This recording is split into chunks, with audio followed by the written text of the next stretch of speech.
The following production is part of the Play Some Video Games podcast network.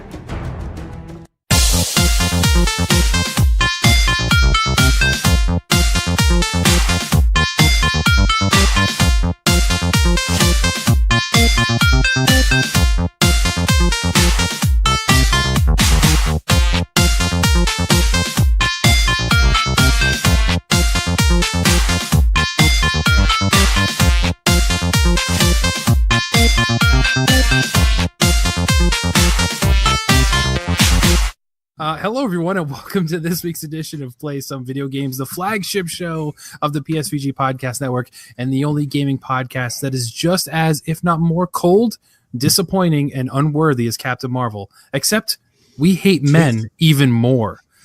With me this week, of course, is my co-host, Mr. Lucas Rose. How are we doing tonight, sir? Howdy doody. Doing well. Thank you. Also with us, the boss man returneth, so Lucas and I have to be on our best behavior.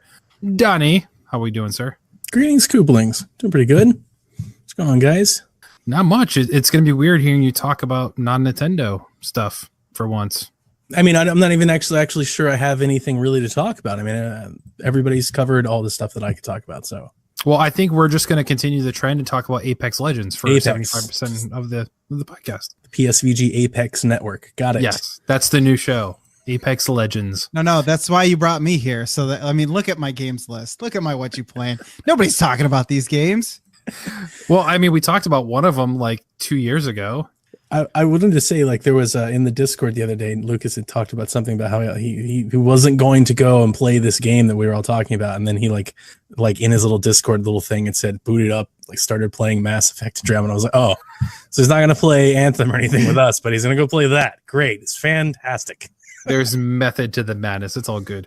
But before we dive into all of our video game goodness, we have to take a quick time out and thank all of our amazing Patreon supporters over at patreon.com/PSVG.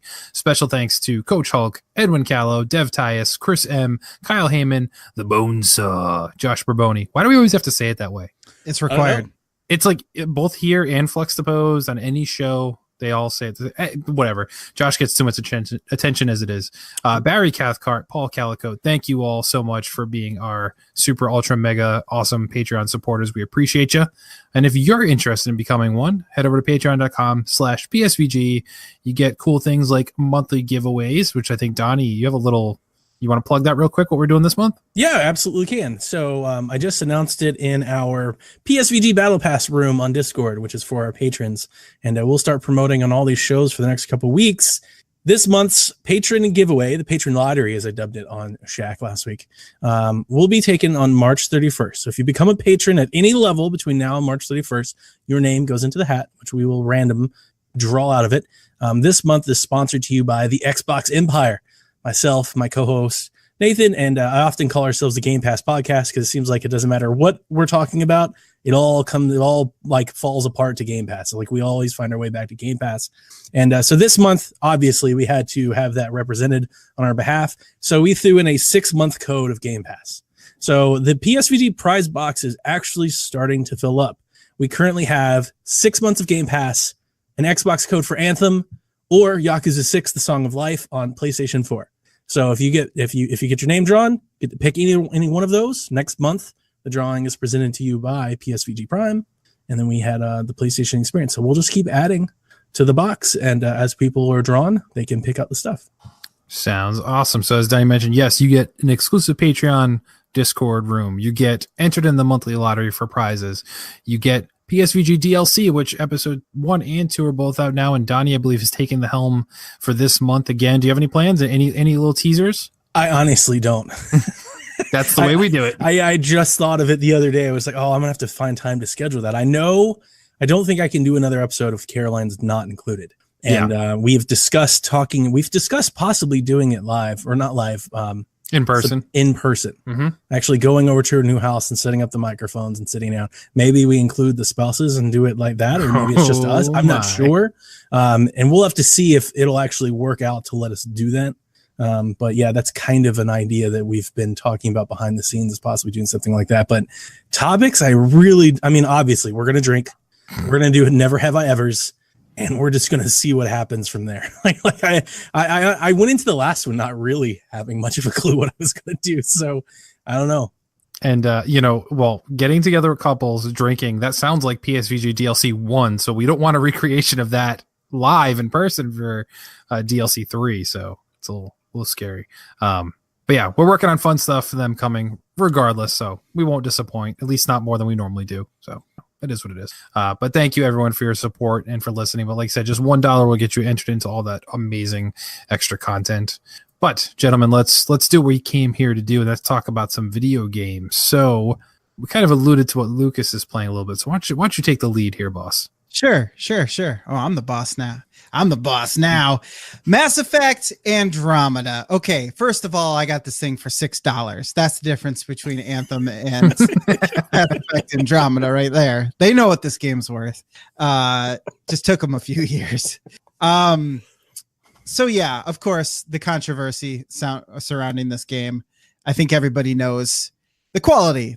I actually read today into the quality. Why was it so bad? Why were the animations so awful looking? And they are. At first, I thought I could overlook how bad it was, but it kind of slowly creeps in around the corners of your vision, and then eventually you're like, why is everyone walking around like this? Why does nobody sit down ever? Everyone's always standing at workstations. It's weird. There's no chairs in space. Wait a minute, they actually walk and move? Well, I mean, in Anthem, they all just stand in the exact same spot always, and you have to walk to them. Like, they never move. That's true. Maybe they knew they couldn't animate, and so they were like, let's just have them all stand around. Last time we did this, guys, everybody made fun of us. Let's just make them stand still. Basically, they move with all the grace of G.I. Joe. Let's just put it that way. Stop motion animation is basically, yes, Kevin doing an awesome impression. Actually, that looked even better. So you got to really scale it back, please. Sorry.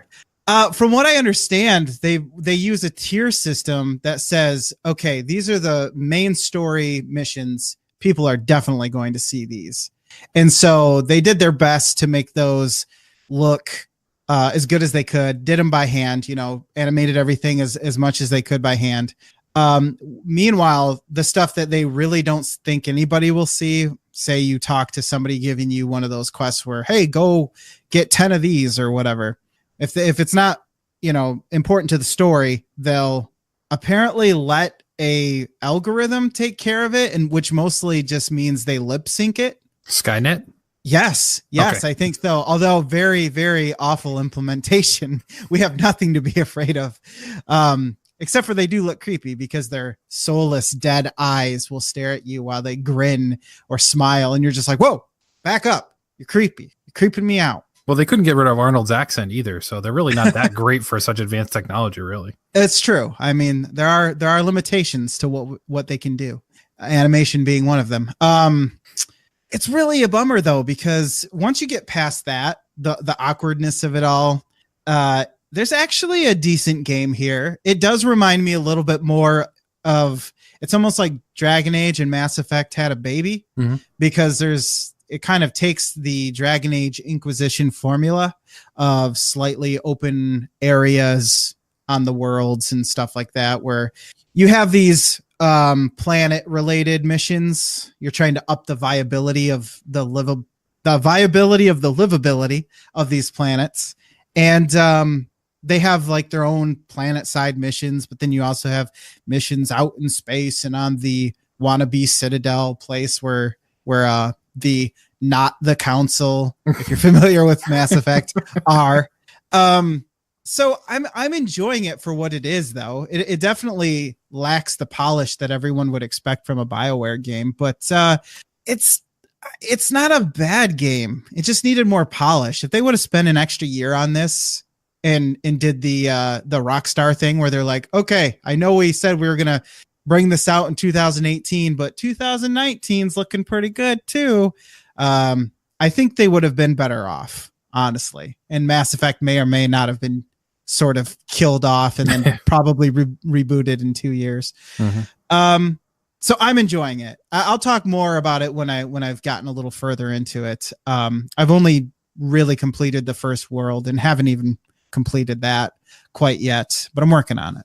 The other two games I'm going to talk about, these are some experiences I had with our very own Josh Barbone of the Place The of Video. Bonesaw. Board with video games. Yes, the Moonsaw. And this is all because of Humble Bundle. that gosh darn Humble Bundle strikes again. Now here's what's great about Humble Bundle. When you get multiplayer games through the monthly thing, you know that anybody who has monthly is going to be available to play those games with you. You would hope. So we checked out these two games, the first of which was Vermintide 2, which is a Warhammer 40K universe game. And it's sort of like Left 4 Dead. I mean, that's the closest I could tell you. I mean, it's clearly built around that formula. There's even enemies that mimic some of the functions of the Left 4 Dead hero enemies. There's one that I thought was really cool. I can't remember what it's called, but it's Skaven, which is a rat person, and it grabs you with like this hook staff, drags you off a little ways from your party, and then plants you in the ground to hang. It's really cool. I had yet to see that in a game. Huh. So you're just like up here strangling to death, and your friends are trying to get you down and kill this like hero enemy before you time out and die. They're literally rat people. Yeah, they're called Skaven, I guess. Okay. No, yeah, they come in droves to murder you, much like zombies. So the things I noticed most about this game, there are guns, there's some blunderbuss type deals, some pistols, crossbows, that type of thing. But you pick a hero, and that gives you what skills you have. So it's a little bit more than just what skin do you want to be, what character do you want to play as that can use any weapon that anybody else can. Each hero that you pick from has their own weapons, their own perks and abilities, and so that immediately sets it apart and gives it a little bit more depth. And the melee combat is really good, just super beefy. There's a lot of weight behind your swings. If you're using a two-handed hammer, it feels like you're hitting people with a two-handed hammer. People go flying. It's great. It's great. So we had a lot of fun with that. We had a bit of a laugh. Then we decided to try Earth Defense Force 4.1. Why is it 4.1? I don't know. I have no clue why it's 4.1. Maybe it's the version number. Who knows? All I know is this is like a budget action title, sort of a B or C range horror movie type deal. And you play as the Earth Defense Force, and you fight aliens. And you pick from one of four classes to be. There's basically a mech, basically a pilot who calls down airstrikes and other vehicles, a ranger, which is boring and just shoots things with guns, because who wants to do that? And then there's a skydiver or air ranger diver. I don't know. All I know is she's a girl and she has those big anime assets. This is an Xseed game, so that right there will tell you all you need to know, really. Okay. Well, gotta tell you, the menu system for this game, I think they pulled it straight out of the Xbox days, circa 2002, 2003, maybe. Horrible. So you start navigating. Well, first you boot up the game and it tells you will be using mouse and keyboard controls. There's no question. It doesn't ask you. It just tells you will be using these controls. Okay. Now, if you're going to play a PC game, what is the main way that you typically would navigate a menu? Well, what's your guess? The mouse. Very good. That's what I thought too. Foolish me. I'm like, where's the cursor? Why can't I control anything? No. It's the mouse and keyboard, or it's the keyboard, specifically the arrow keys, to set up anything in this game. Okay, I can deal with this. Whatever. Arrow it's like keys. Old school Windows. Okay. Yeah. It's like, did I boot this up in DOS? What's going on? So I navigate and I host a room, and I'm trying to figure out how I invite Josh into the game. And when I start up the room, suddenly the arrow keys now bring up this weird menu that's almost like a teammate squad based communication menu where you'd press up and those are all your like, hey, hello, acknowledgement options. You press down and that's I'm using tilt controls. Yeah, exactly. Free, but there's other stuff in there. And I'm like, okay, well, how do I navigate the other menu? Oh, it's WASD now. That's how you navigate the menu on the screen. But you use the arrow keys to get through the menu to invite the people you want in your game. It's weird. But guess what? It's a laugh riot. It's the most ridiculous thing ever. It's like Starship Troopers, the video game. You're just blasting giant spiders and calling down airstrikes. And it was way more fun than it has any right to be. And all I can say is I'm glad that I got this game in a group of like 6 other games for $12 because I would be really upset if I paid more than $5 or $10 for this. But that said, it's a lot of fun. Multiplayer. It's also, so it's available on Xbox One and PS4 as well. The game actually it's a remake of an older game, and that's why it's 4.1. It's a remaster, but the game, even the remaster, came out on consoles back at the end of 2015. So yeah, well, that still doesn't explain why the controls in the menu are so bad. But Jesus, so like that's a super old. Like I know Humble Bundle will give you some, they can't all be great current title games. Like I get that, but I mean that's old even for that to me. Like 4-year-old game. Yeah. Well, the good thing is they generally try to give you well-reviewed games, at least on Steam. I've never gotten anything that was terribly reviewed. Yeah, and so looking at the PlayStation Store right now, this has 4.5 stars out of 5. So it's not reviewed bad either. So for whatever it's worth, with over 1,000 reviews. So it's not like it's 5 people like this game is great. So yeah. Well, it's a good thing it's on the Xbox One and the PS4 because it needs all that horsepower to run at 4K, 60 frames per second. All those teraflops. It's a real looker. Let me tell you, all 5 of those assets. Yeah. Five assets. 5. Interesting. So that's what I've been Total playing. Recall? No? Anybody? Yeah. Okay, so I'll go. I'm kind of a repeat of last week. I won't talk about the Battle Royale games that begin with F and the other one that begins with A, but I'm still playing those. Other than that, still playing Anthem a little bit. I've kind of slowed down just a tad because I'm trying to actually beat something for once. So my main focus has been on Far Cry New Dawn. So Donnie already like steamrolled this game in like a weekend because he's an animal. 2 days. That's insane. Well, it's like 2.5 days. Like, it came out on like Friday. Yeah. So I played it Friday night from like 6 to 12. I played it the next day from like 10 to 8, and I played it the next day from like 10 to 11. I talked about Empire. I have no idea what it is about like Hope County or Far Cry 5 or what it is, but that is a game that I absolutely get lost into. I just I don't know. I don't know. I can't explain it because I've played other games like it. Yeah. But I don't play them like that. That's the weird thing. Assassin's Creed has towers you unlock and base of things you upgrade. And I've played a lot of games that do this. Horizon, honestly, the only one I can really think of that like comes close is Breath of the Wild. Both Breath of the Wild and Far Cry 5, I play like that. I sit down and I play, and I think it's a mixture of the open world, the enjoying of the graphics, the gameplay, like how much fun I'm having for tons of different reasons, obviously. But I think it's like both of those have a mixture of multiple factors that, man, I just sit down and keep playing it, and it's like I don't want to stop. It's just I'm having so much fun, and I went right through it. I want to, once I'm done with this, I kind of want to re-download the Far Cry 3 remaster again and see if they've kind of fixed it up a bit, because I really think, considering how much you like these ones, I think you'd really like 3 more so than like Primal or any of those. I thought about getting Primal, but that's the only one I haven't played, because it throws sticks and rocks and stuff, right? And you talk to animals fun. Basically, like there's no dialogue. It's all like you're reading it all because they don't talk normal language because they're cavemen. Sound nearly as fun. Right. That's what I mean. But I've enjoyed all the other ones I've played. 3, 4, Blood Dragon is freaking amazing. Maybe I should go back to 4 then.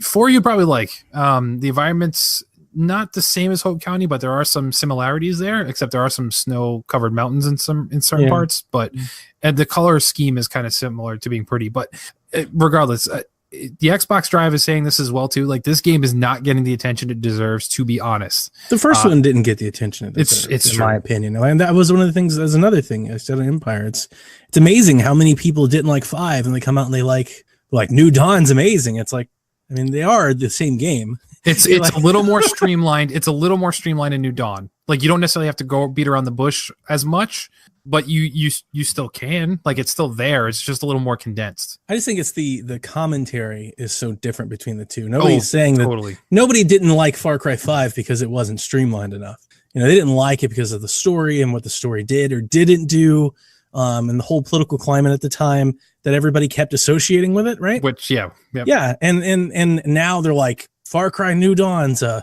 video game. It's like Far Cry 5 was a video game. Like these are very much the same game. So I don't know. Good on Ubisoft for at least getting something out of it.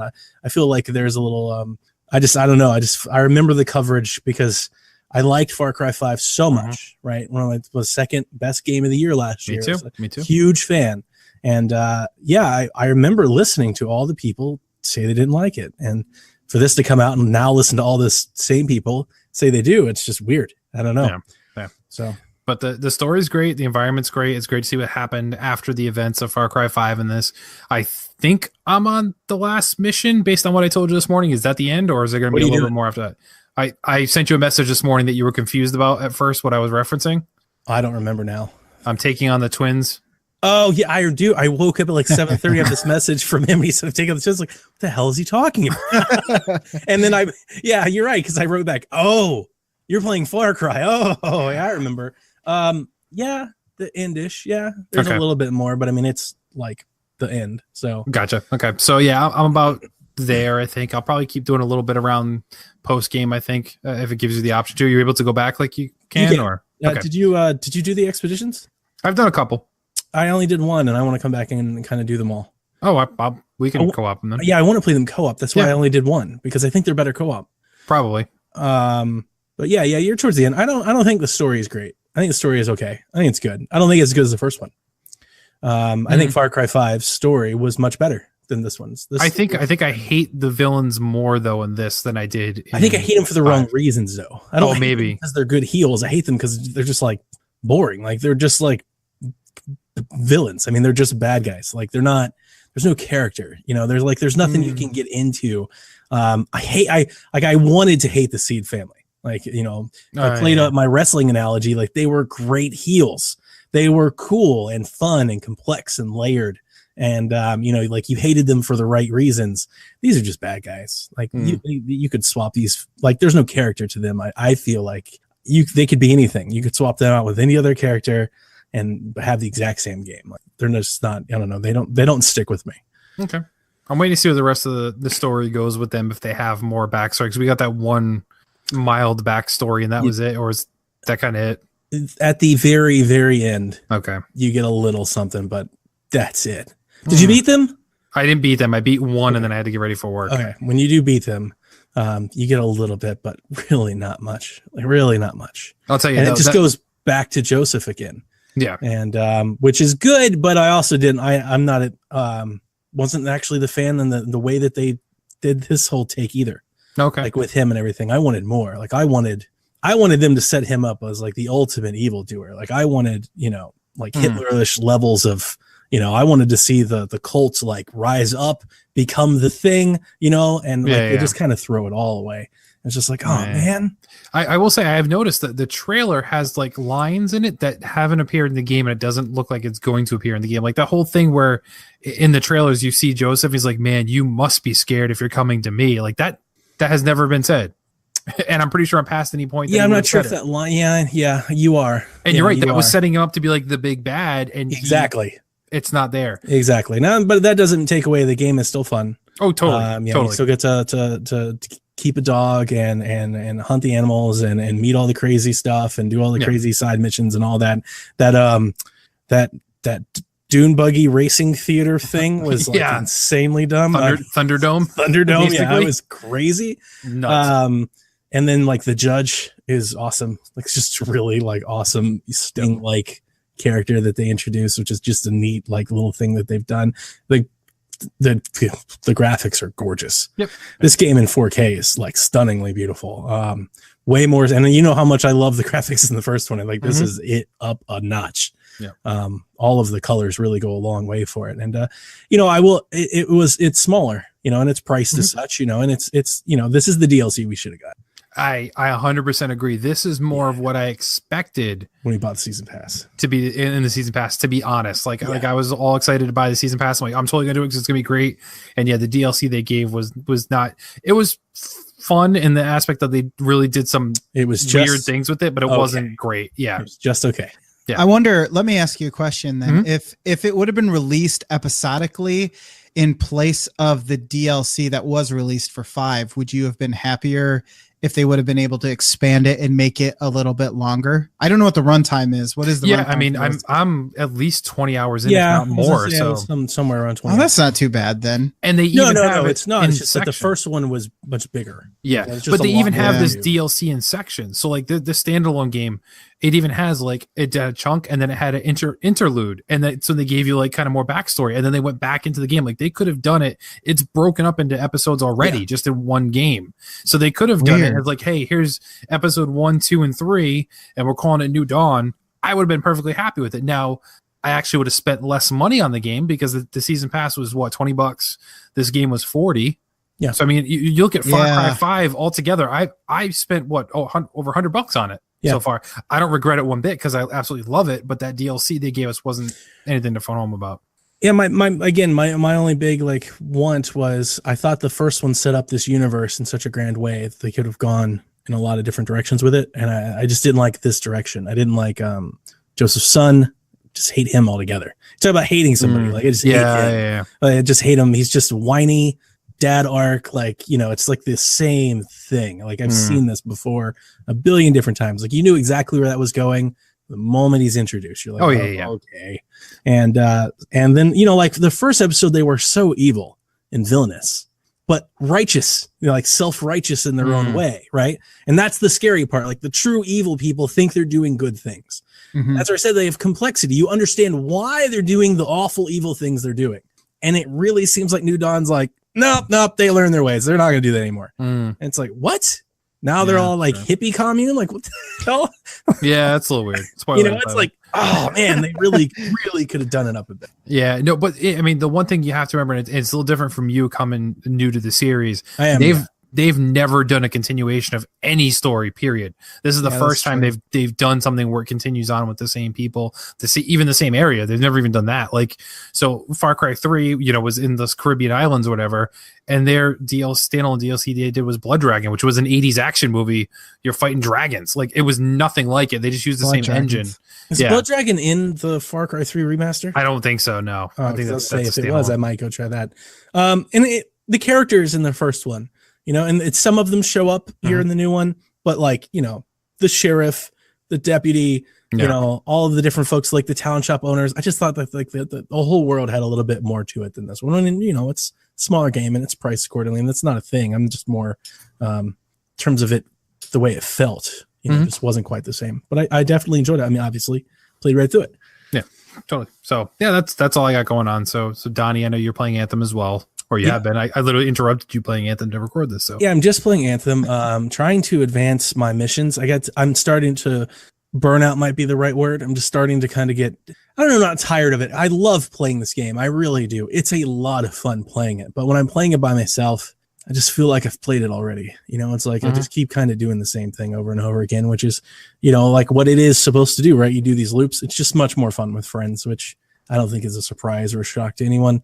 When we're playing it together and we're playing with Nathan and we're playing with Devin and we're playing with Josh, playing with Callow, play with Kaboski, having an absolute blast.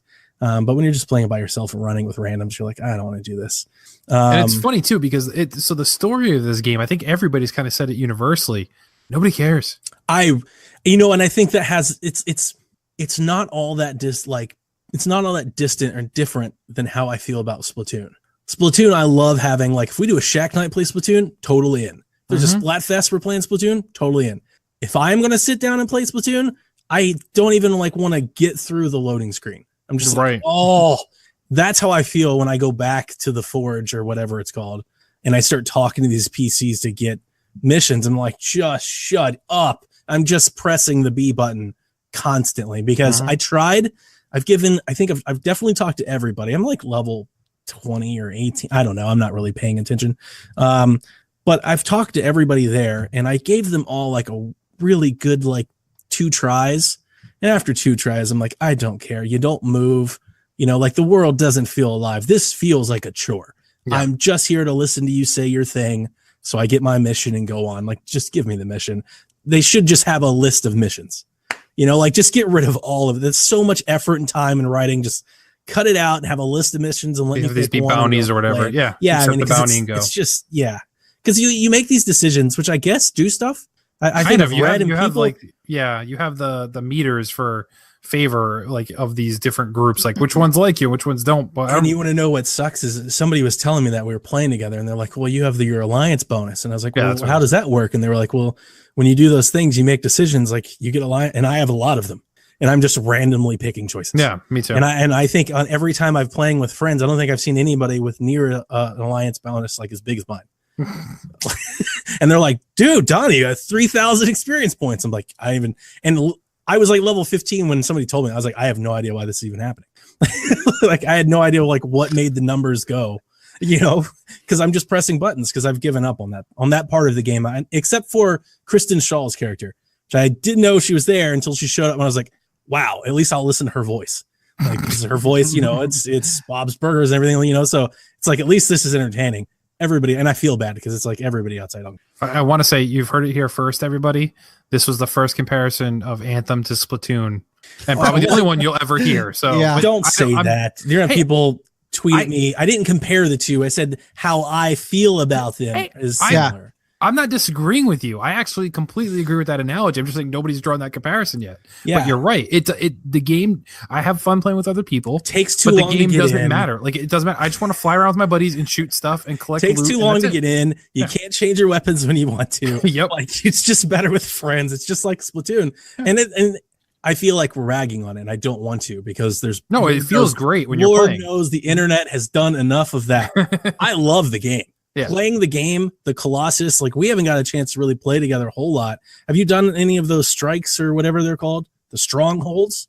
Yeah, we did one together. Did we? Yeah. Oh yeah, we did the giant spider one. And that's the one where Nathan got kicked out, so we had to finish it without him. That's right. So much fun. Yeah. The game should just be that. That should be the game. They should just have an endless amounts of strongholds with some NPC telling you why you've got to go clear the stronghold. Mm-hmm. That should be the game. That's the better game here. But no, you got to go like fetch lights in the sky.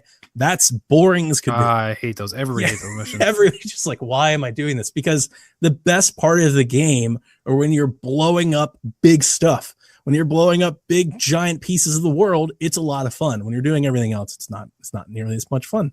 Kind of sounds like BioWare getting in the way of itself because they're so concerned about a story which is weird because I never expected Mass Effect, was it 3's multiplayer to be good? Yeah. So I ignored it for so long, but it was awesome. Mm-hmm. And I wonder if maybe going forward, maybe they'll make some of those changes where you can just hop into a mission instead of here's a wall of text that somebody's going to read. And you know, what's funny is that so many people are upset because this isn't as good or better BioWare game that they were expecting with the name BioWare.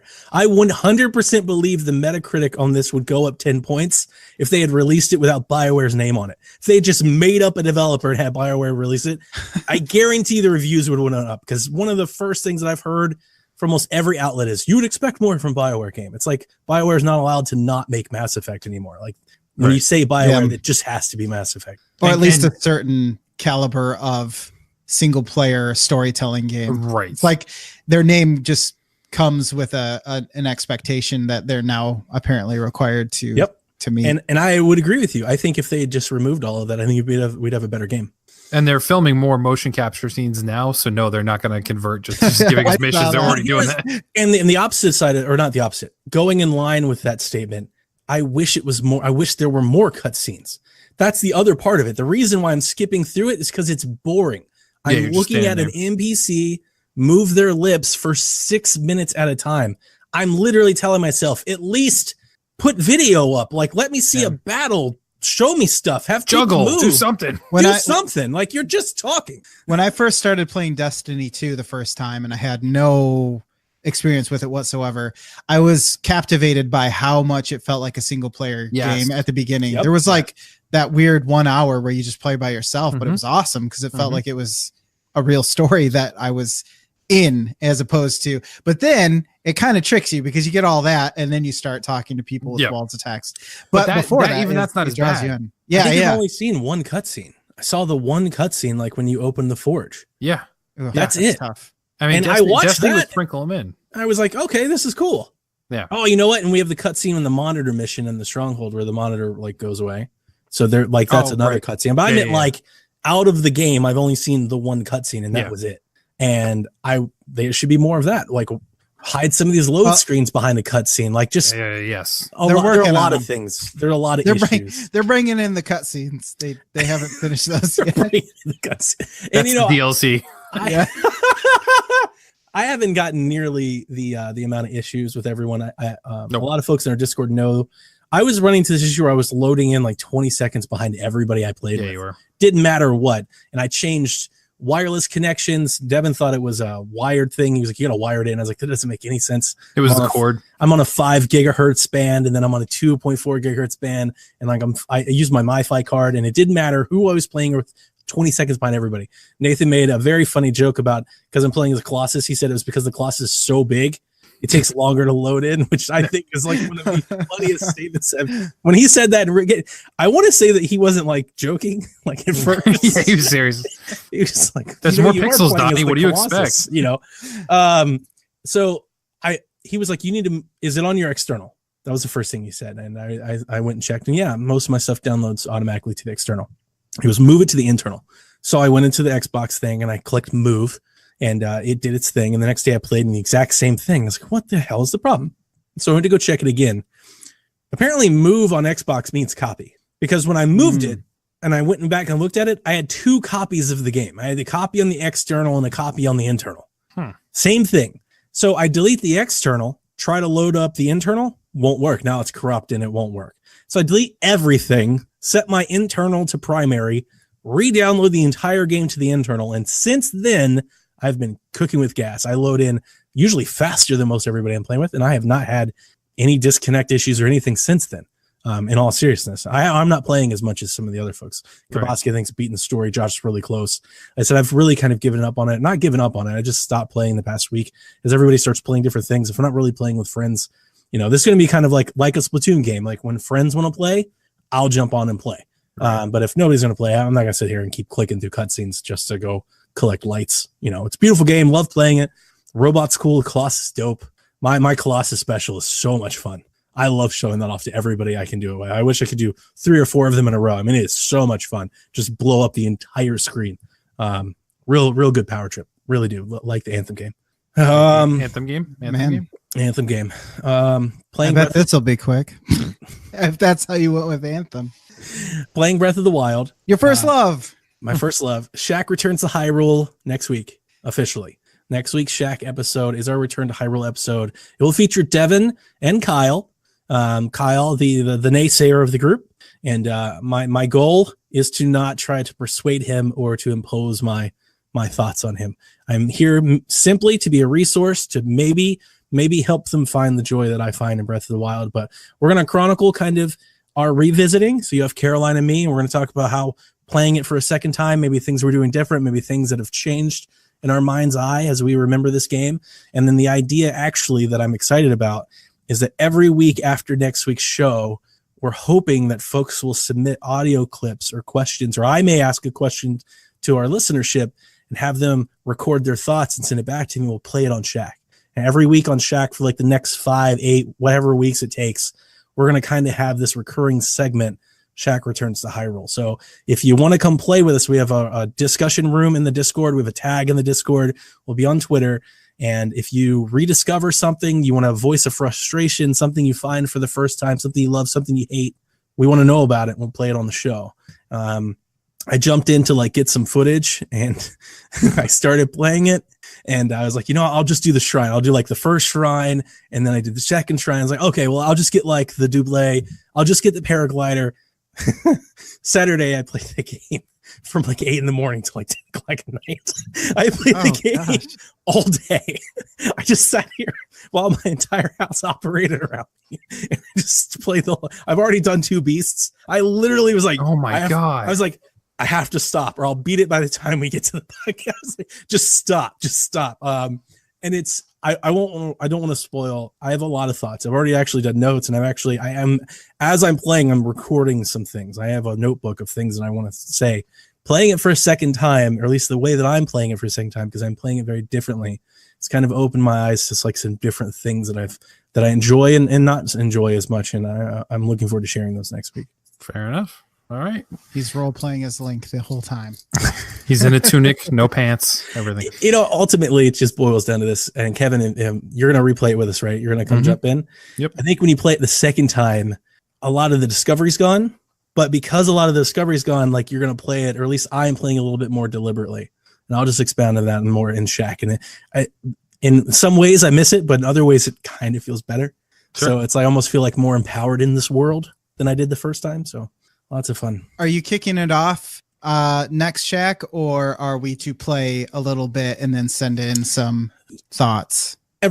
Whatever. All of it? Okay. Yeah, anything. If you want to play right now, go ahead. We already have folks that have been playing. I started early.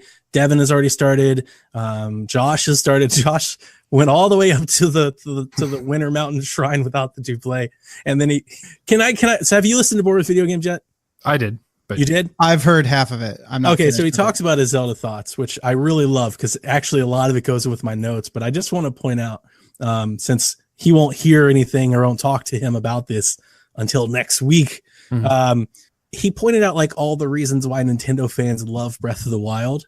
You know, it's like somebody's never played a Zelda game. He's like, it doesn't tell me what to do.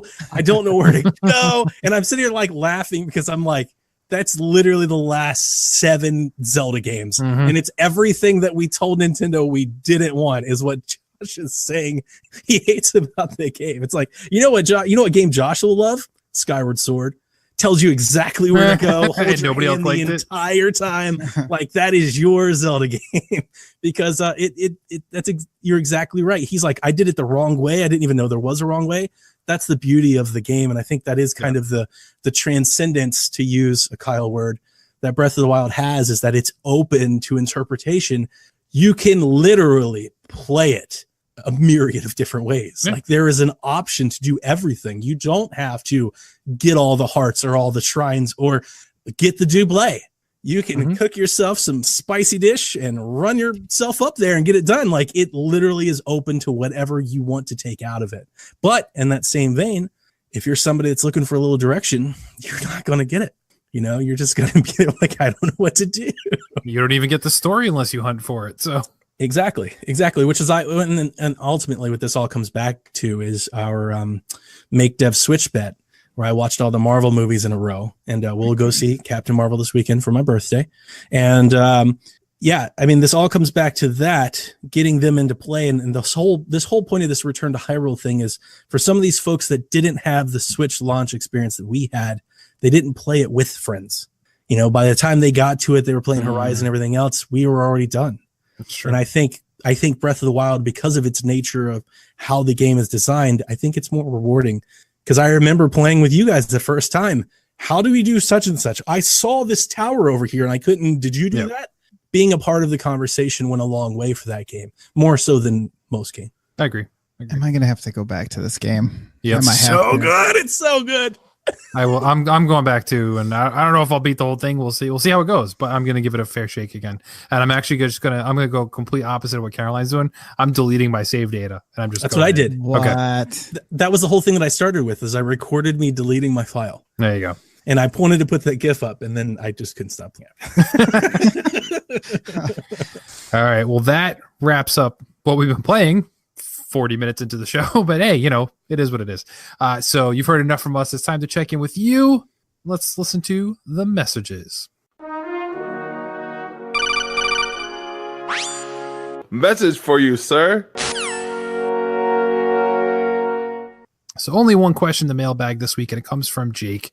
He wants to know, with the announcement of the new Nintendo Labo VR pack, is Kevin, or anyone else in this matter, in on this one as well? I'll go first because I was kind of the first person here to jump in on the Labo stuff. from day one kind of deal, and I've bought them all except for the newest one that Donnie actually did buy, the vehicle kit. But I have the robot pack. I have the first pack there. I think I'm kind of burnt out on the Labo.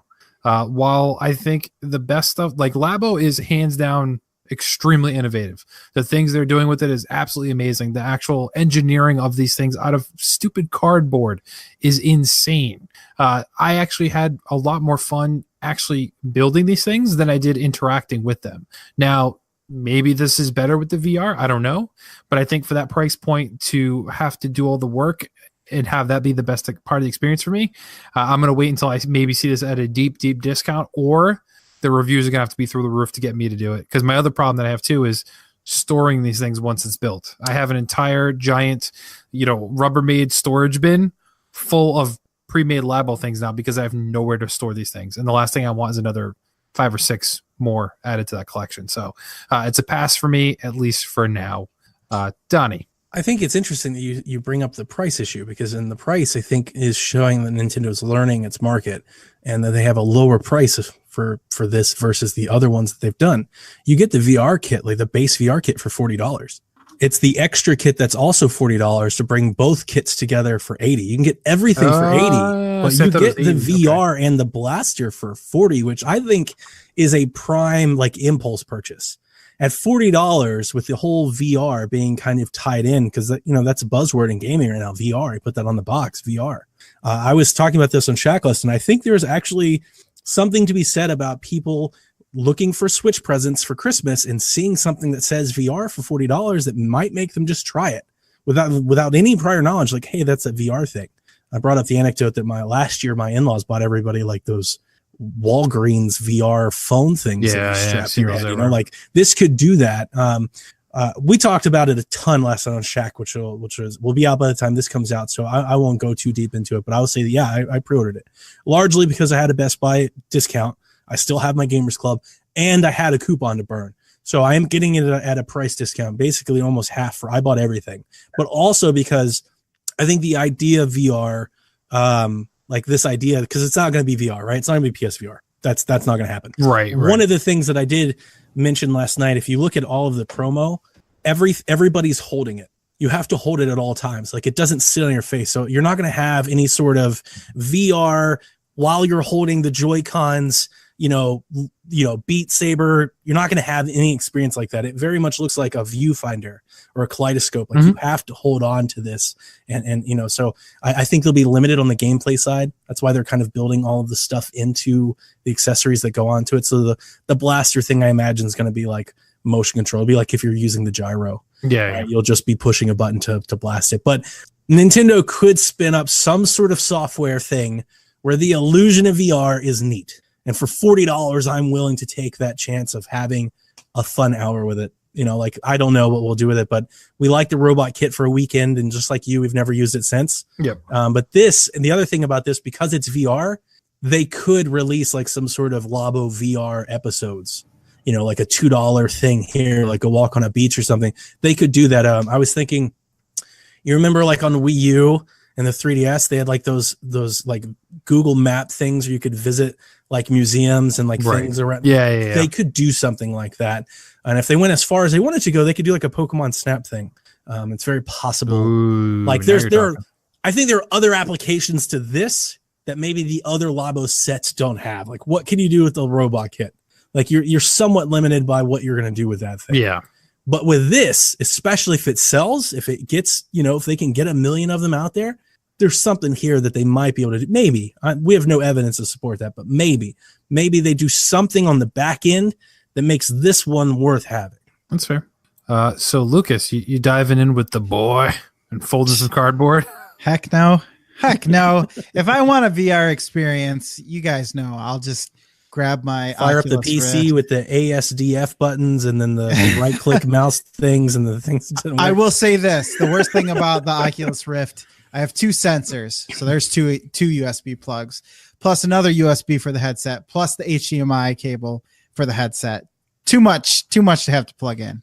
That said, I may not be interested in purchasing this, but I will be interested to see how it develops, especially after what you just said, Donnie, kind of how you could see it being used. I'd be interested to see how it develops. So I might not be a day one purchaser, but I will follow it. I'm interested in all things VR. And like you said, it clearly won't be real VR. Yeah, it's not going to be VR. You can't strap a Switch tablet to your face and expect VR. You know, yeah, you can't do it. But it'll be interesting 3D and, you know, depth effects. And I'm fine with that. I would be interested in that if there is a good application for it. Labo has not shown any staying power whatsoever yet. So until that happens, then maybe. But for now, I'll just follow it. I'll follow the news. I'm expecting like a Nintendo Land, like, you know, motion-based, gyro-based video game. That's kind of what I'm expecting. You remember, it wasn't even that, but you remember when the Wii U was shown, Kevin, and they had that game where you shot things at like pirate ships and you moved the Wii U, you could only see it over there, and you can only. That's what I'm expecting. I'm expecting them to take a lot of that. That's very true. Simple visuals, flat concepts, and let you do it with your Nintendo Switch tablet. Yeah. One of the things that I also was thinking about last night is, because it looks like the Switch is in this kit, I don't think your family is going to be able to follow along. Like, it's not going to be docked or anything like that. So this is very much a singular experience. So that's true. Any ideas of multiplayer stuff is just not going to be there. I mean, that takes a little bit away from the Labo experience too, because for me, you know, and you too, Donnie, part of it's like making it with your family. Yeah, that's the fun part. You can still make it together, but then when it comes time to playing it and seeing what you can do, it's like, nope, sorry, only one person at a time. The only one that was cool this is great, and your kids are sitting there on the couch like, Dad, is it my turn? You're like, no, this is amazing. Like, exactly. What's fun in that? Yep. I do have a curveball for you guys. Whoa, this ain't the OT. It is now. I mean, we got to do something in their absence. So I wanted to bring a curveball and, you know, pay homage in memory to Coach Hulk. And so my curveball was this. So we were talking about it last night on Shaq. You talked about it last week. We talked about Amy Hennig. It's been kind of a recurring theme, right? Ongoing games as a service, free-to-play models, long DLC tails. So here's my question to you. It's pretty simple. Now that we've got games that exceed 30, 40, 50, 60 hours of playtime, do you think developers can tell good, satisfying video game stories with these longer game models? They have, and I will give the old Mass Effects game as evidence. Like 2 and 3 both had good narratives. They were longer games. How long were they? Because I never played the old ones. I played them on Xbox. You remember? I think they were about 40 if you did everything. Yeah. Even by today's standards, that's so that's kind of short. I mean, like, I can't see it like an Assassin's Creed, because the problem is number one, development time. If you give that high quality, like an Uncharted game, and you make it 5 times as long, look at how long it takes to make these games as it is. We're looking at 3-4 year development cycles. You're now making that game 5 times the size. You're going to get one of those games every 10 years, and that's being optimistic.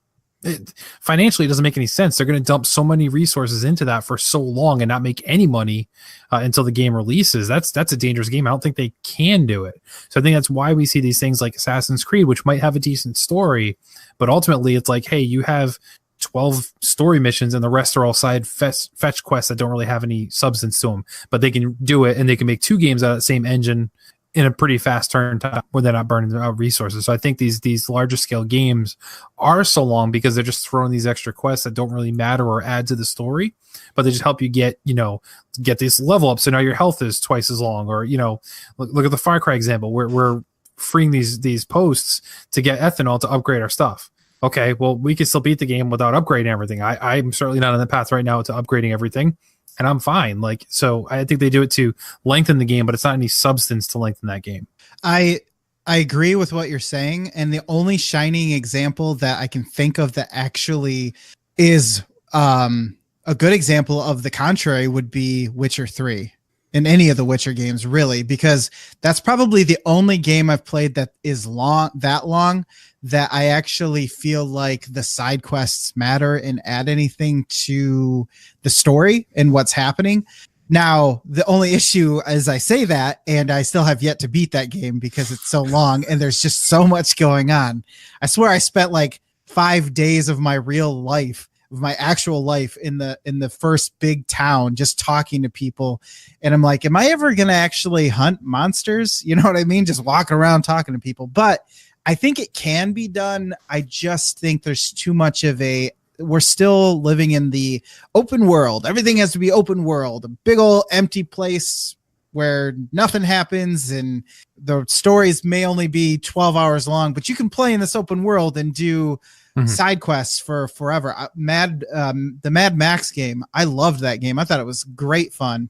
I love cars. I love action games. It was basically Batman, but more car. And then they made Arkham Knight and nobody liked it. But anyways, but the story, horrible letdown. I spent a ton of time in that game, but the story was completely forgettable because of all the side quest stuff I did. Was it fun?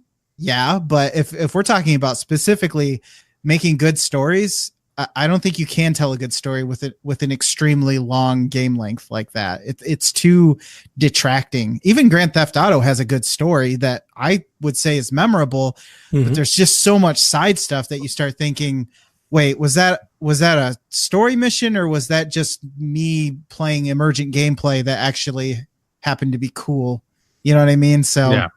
Well, The Witcher 3 took 4 years in development, and when you add in completing the whole game, including Blood and Wine, it was 5.5 years. So most studios can't afford to spend that long on one thing and not get some other financial returns on it. So, well, like in Assassin's Creed, if you look at Odyssey, it's got just buku's amounts of story, and then right now they're dropping DLC story after DLC story after DLC story, and that's kind of the point I was going for. I was thinking about this earlier today because it's basically kind of how I feel like with Anthem. Really, it's kind of how I feel with Breath of the Wild. To a lesser extent, maybe Horizon, but Horizon was open world, but very linear, like in story path. Breath of the Wild, the story was actually one of like kind of my detractions from the game. I wanted a better Zelda story. I wanted to be told better, and I wanted more of it. Yeah, for sure. Like I was used to that, and it wasn't that. And I love the game regardless. That's not really a stab at it, but it just feels like the more and more we get into like these loopy games, and now you start adding in the Apexes of the world, the PUBGs of the world, you start doing all these other things. And as more people start to adopt more of that to make their games more ongoing, able to sell it for longer, pull more money out of it, longer games. It's like, you can't keep telling a story about a game that doesn't end. Like if the story's just not going to matter, just keeps going. And, like if people are going to play all 100 hours, like you've got to start padding it out anyway. Like one of the analogies I bring up to sound like a total geek that I am, right? A lot of folks that grew up in our age bracket, liked wrestling in the 90s. Wrestling in the 90s, a lot of people remember them as having like really good character arcs, story arcs that came through. And a lot of them think that today's product doesn't do that. And one of the things that I tell people to think that is like, dude, there's a lot of wrestling today. They do like shows every night. They do a Monday show, a Tuesday show, a Wednesday show, a Thursday show. They have a pay-per-view every month. It's like, it's too much. They can't tell those stories anymore because they would be done in a week. Like the entire thing would be done in the first week. And what are you going to do next week? So They just kind of throw some stuff together. Anyway, I thought it was a good question. That was good. That's good.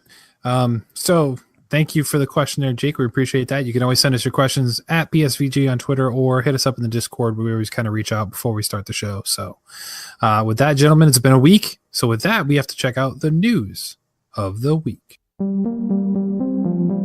I'm Commander Shepard, and this is my favorite news outlet on the Citadel.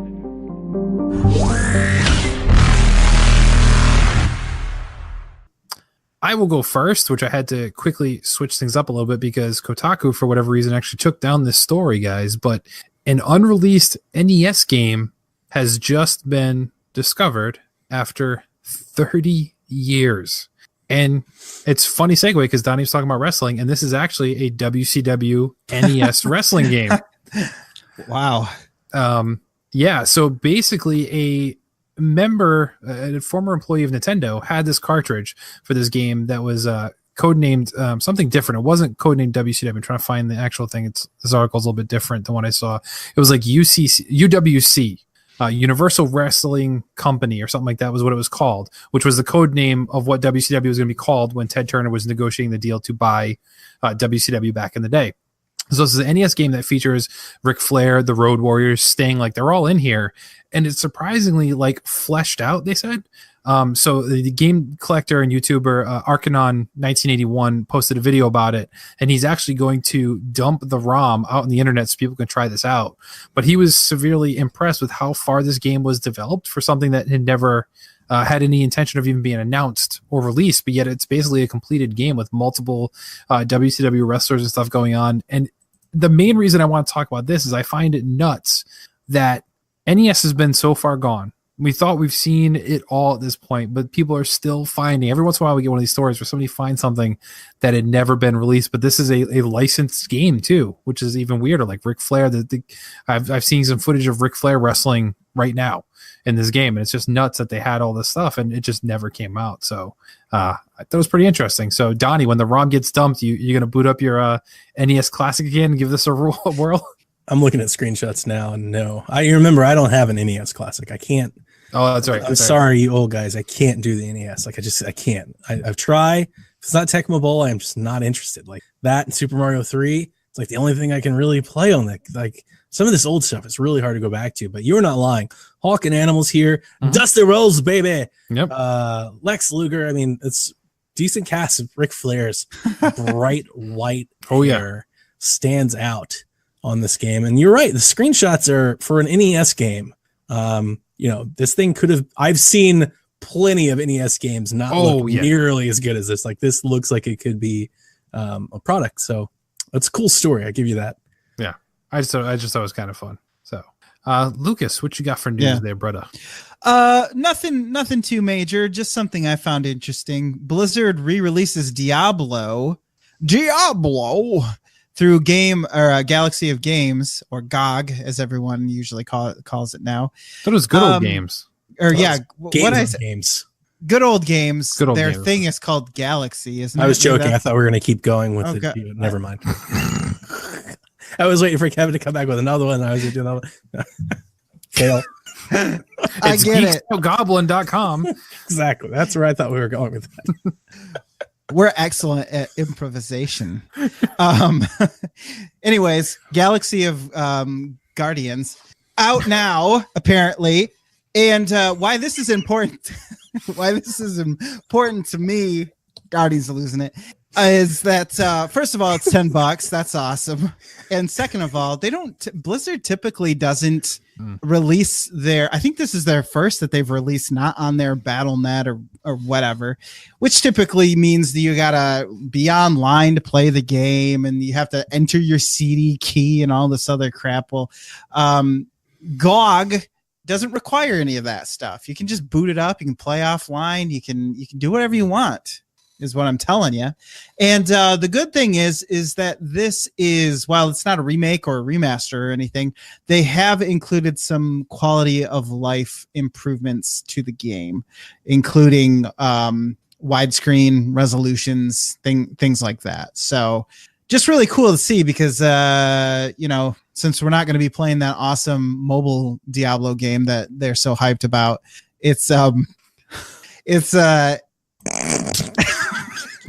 Kevin has to say what you have to share with the class. Nope. It's just cool to see. It's cool to see these very Nintendo-esque to take your beloved franchises and show them a little tender loving care. I think the best part on Guardians of the Galaxy is the game is running at a swift 20 frames per second. Well, it is sprite based, so I wonder if it's just like I would have left that out of the presser because that's not impressing anybody to be like, well, if it's 20 frames per second, somebody like Devin is vomiting all over his keyboard right now. That's true. He's like, how do I change my monitor to fix this game? I need all my monitor settings. Yeah, it makes no sense, but it is what it is. So Donnie, what have you brought, sir? Xbox will unveil the first ever all digital current generation home console, codenamed Maverick. There is an Inside Xbox next week, I believe. Maybe that comes out then, maybe not. But Windows Central is reporting that the all-digital console will launch in May and go on pre-order in mid-April. So you got to think that they're going to announce it by the end of March officially. It is dubbed the Xbox One S All-Digital Edition. And Windows Central went on to say that Microsoft is maybe gearing up to announce a Fortnite edition console with a custom Fortnite design. They don't know if it's the digital edition or a different it might be like the S or the X, but they're hearing that it could be all 3 or 4 or 8, however many different Xboxes we have now. So this is interesting because we don't know the cost, we don't know the hard drive, and if you remember when this all digital future rumor mongering started, there was even talks of a digital game trade-in program at Microsoft stores where you could bring your actual 360 Xbox One physical games and trade them in for digital licenses. Yep. Which is pretty cool. And we don't know if that could be a part of this announcement again. So as I love to do, and let's rumor mill it up. Cost wise, the current Xbox One S is $250. A lot of people are going to say that this should be $199.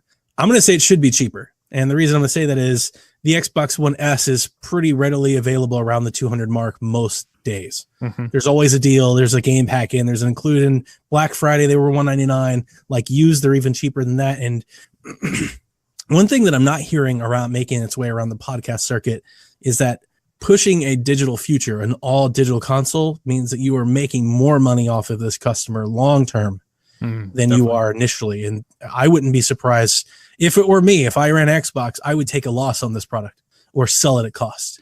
Yep. I want this to be as cheap as it possibly can. I don't know if they could get to $149, but I think that would be like the really great spot. But even if they got to $179, if they sold at $180, I would do a 500 gig all digital Xbox with 6 months of Game Pass in the box.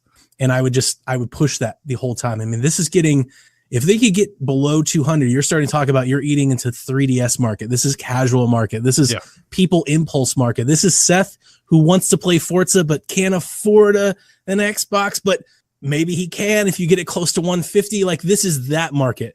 You're getting people that own PS4s might pick up an Xbox. People that own Switches might pick up an Xbox if you can make it cheap enough. If you can get it low enough, you might be able to get an entry point.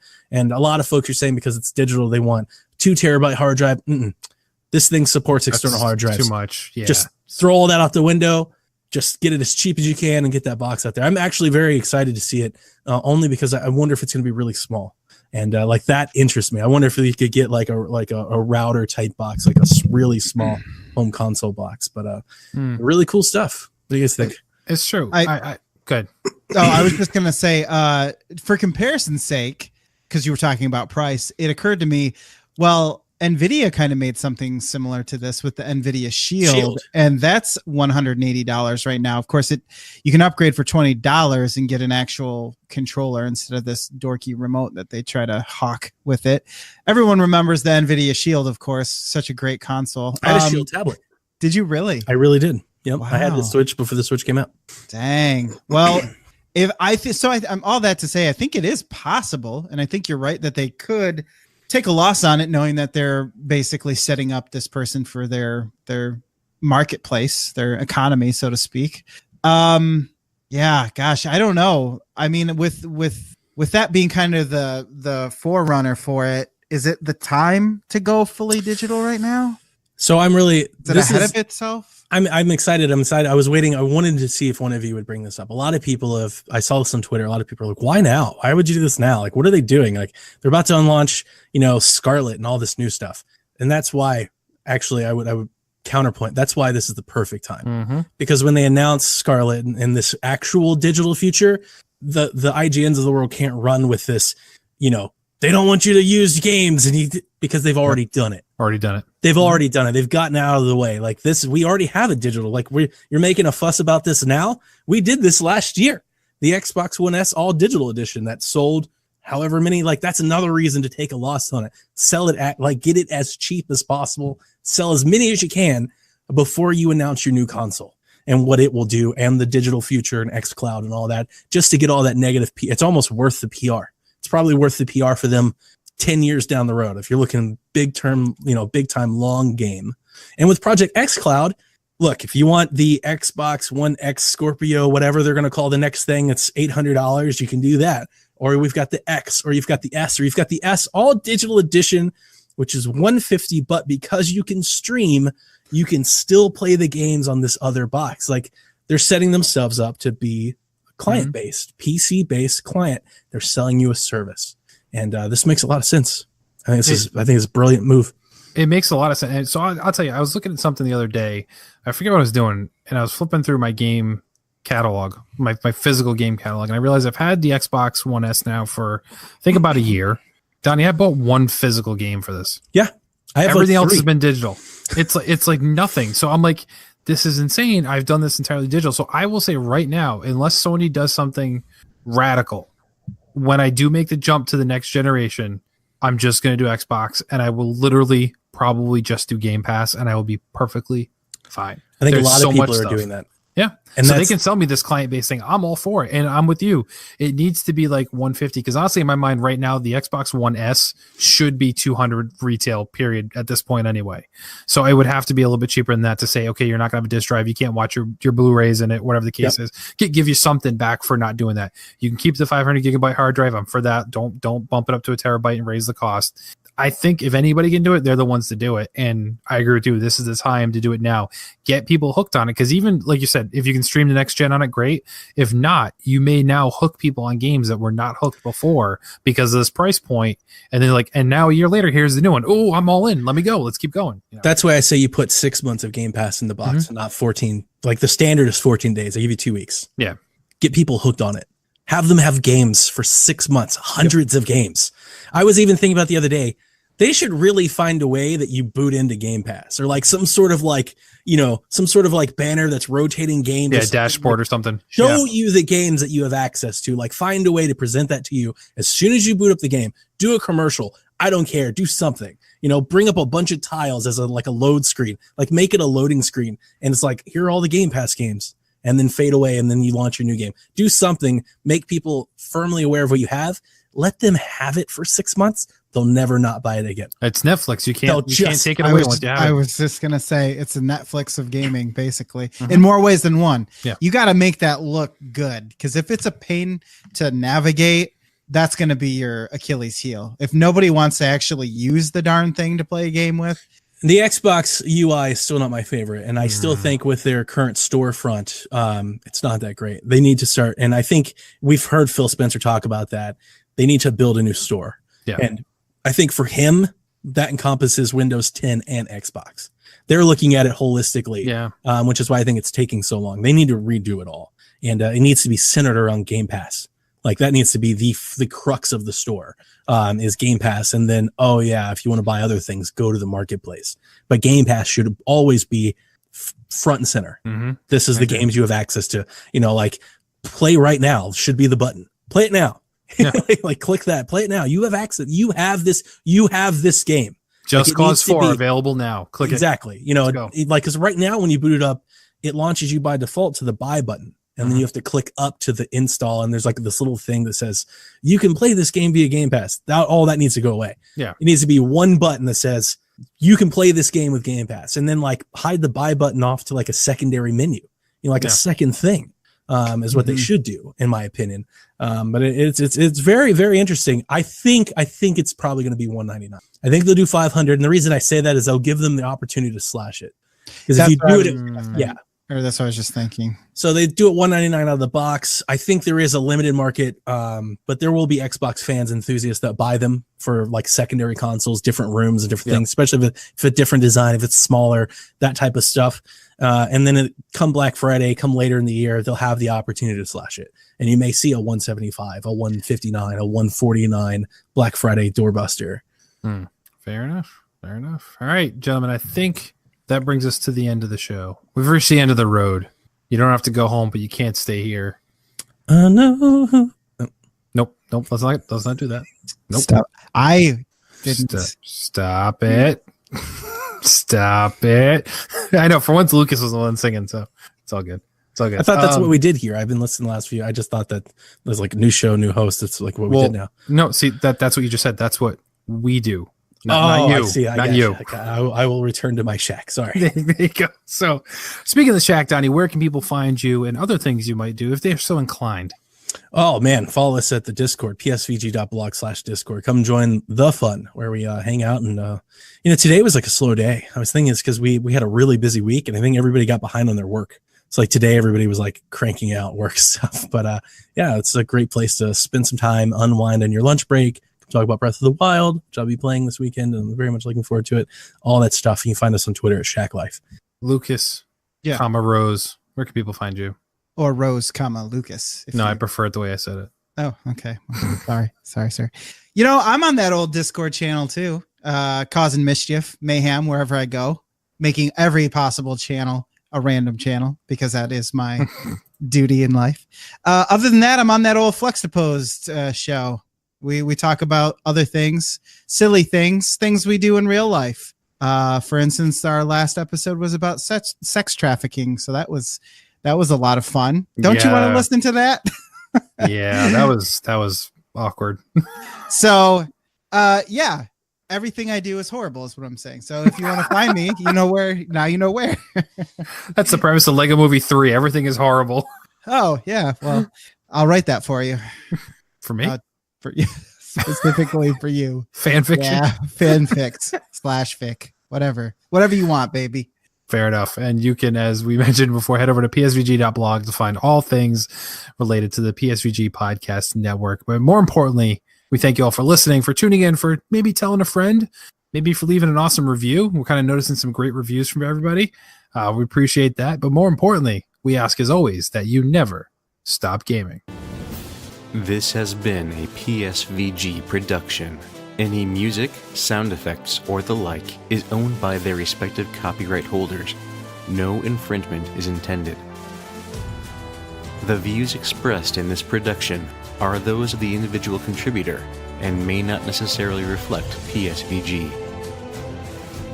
This production may not be repurposed, reused, or redistributed without the express written consent of PSVG. PSVG is powered by patrons at patreon.com/PSVG. Become a patron to get special perks, including access to exclusive content.